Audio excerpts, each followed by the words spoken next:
Good morning, guys. So, for today, tingnan niyo naman ang kanyang sponsor sa ako. Binilhan niya ako na ginataang mais. So, ayan. Papakita na yung mga classmate namin. Oh, Carla, hi ka na. Ay, bumatumaan, sorry. Go. Guys, Ano masasabi mo for today? for today, I think it's so hot today. Yeah. Sobrang pag-iinarte mo na ka. It's not giving. Leche. Okay, so tapos na yung exposure niya.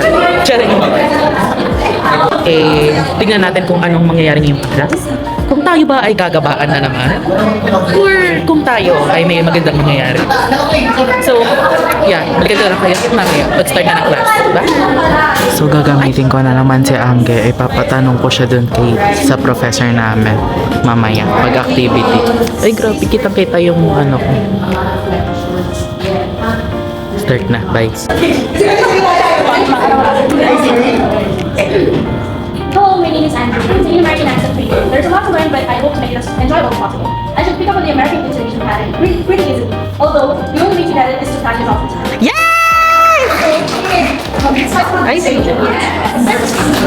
So, dito tayo, dito pa. Dito yung nakaka.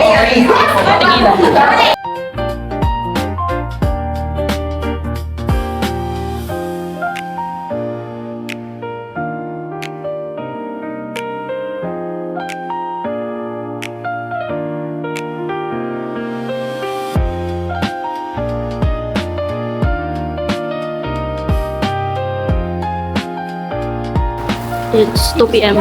in the afternoon. And vacant namin, guys. Actually, 3 hours ang vacant namin. And we are currently snacking. Snack. Di ba? Enjoy kasi 3 hours ang break. Hindi ka enjoy kasi may sipon ka eh. Guys, update ko lang kayo kay Rika. May sipon sa Rika ngayon.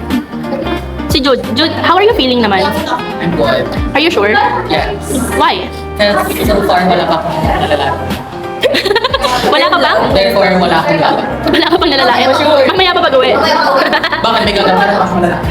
Oo, madami ko mag-experience ko kaya. Hindi. Grabe, picture is life. Kasi wala na ako na kapag the more na ganito yung ugali natin, the more nagagabahin. Hindi ka, the more Gagabahin, babagabagin. Oo, di ba na Usapang piko sila, guys. Ayoko na makisali kasi meron ako. Yung usapan ng mga friends ko, mga delayed daw sila ngayong buwan. So kung hindi pa ako nagkakaroon. Well, di naman nabago. Common na siya sa akin kasi nga, may piko ako. But then, ang babata pa ng mga to, mga ilang taon lang yung mga yan, oh. Pero yun dahil advice ko sa kanila, para makamake sure is magpa-check up sila. This person, ang kanilang moma, ang kanilang ate, lahat na. Kasi pinakamatanda, Jurassic daw. Bam! O diba, sama na ugali niya. May timbudi.